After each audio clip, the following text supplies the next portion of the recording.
Hello everyone, come explore history with Cikgu Mohana. Apa khabar pelajar-pelajar cikgu sekalian? Cikgu percaya semua berada dalam keadaan sihat-sihat dan sedia belajar bersama Brainiac.my. Okey, pada hari ini kita telah tamat bab 1 dan akan memulakan perbincangan esei bahagian kedaulatan negara.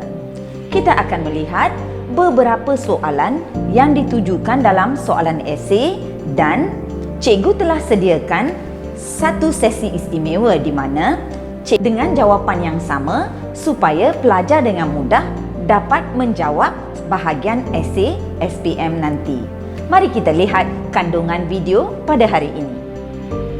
Dalam bab 1 iaitu kedaulatan negara, cikgu telah mengumpulkan soalan-soalan yang mungkin dikeluarkan supaya pelajar dapat menjawab dalam satu set jawapan yang sama.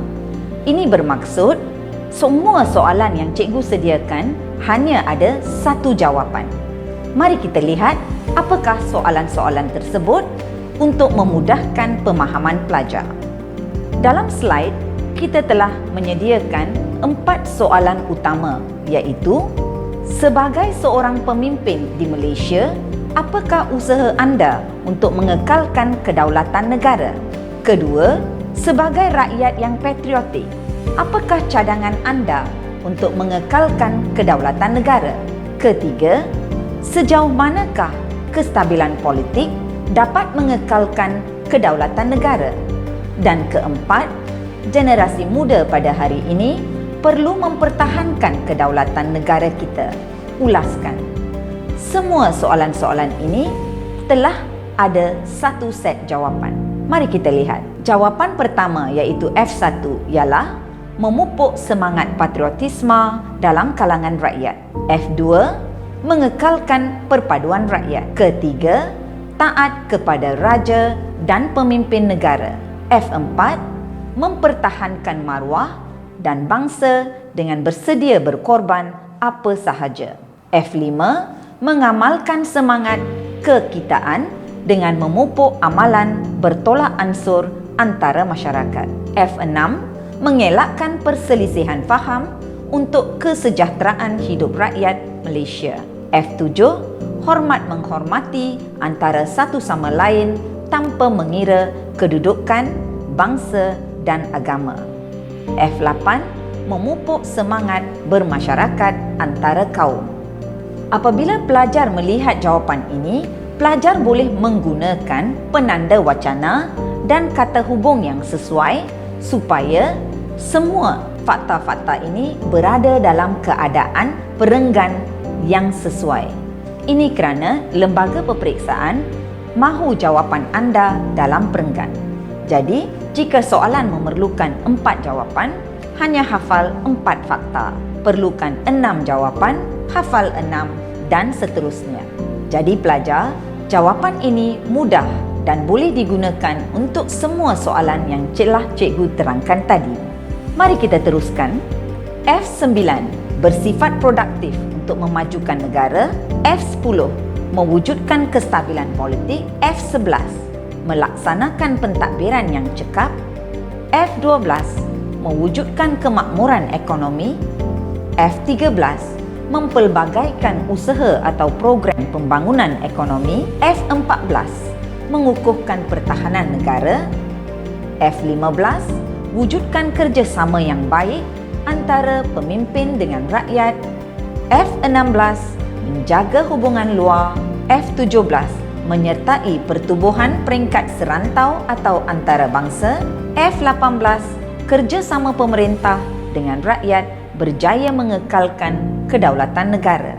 Jadi pelajar, seperti soalan di atas tadi di mana ada pelbagai bentuk atau sudut soalan, pelajar boleh mengambil semua jawapan cikgu yang sesuai. Pelajar tidak perlu lagi mencari jawapan di tempat lain. Kita teruskan dengan soalan seterusnya. Soalan kedua pula berbentuk soalan fakta tentang kedaulatan. Soalan pertama, kedaulatan penting bagi sesebuah negara. Beri penjelasan anda.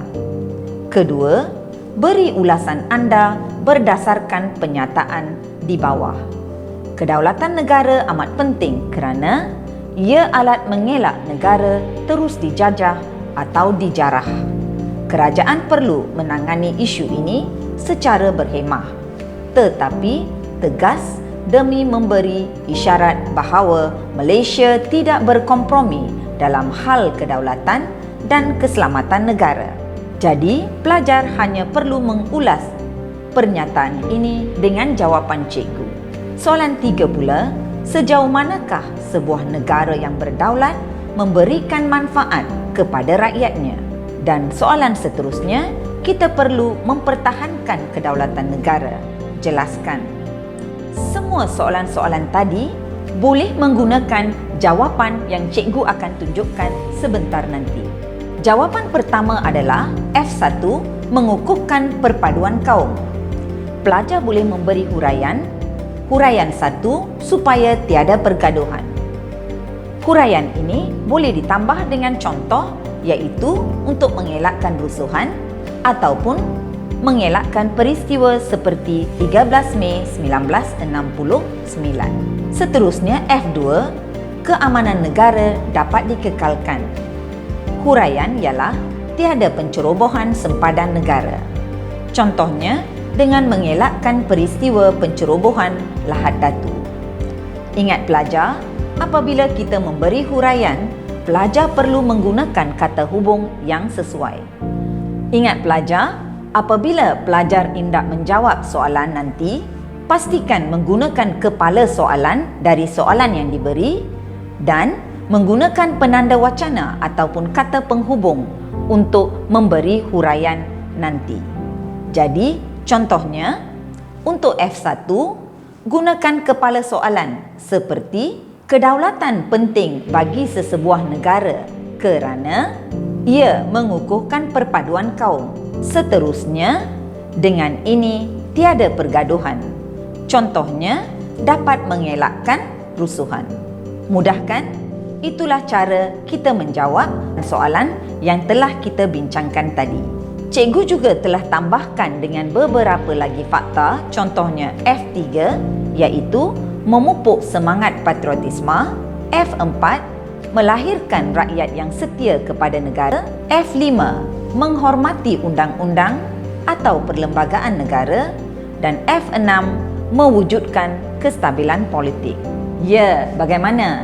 Dapatkah anda memahami idea-idea yang cikgu terangkan tadi? Saya pasti jika pelajar menghafal semua fakta-fakta tadi, pasti anda akan menjadi pelajar-pelajar cemerlang.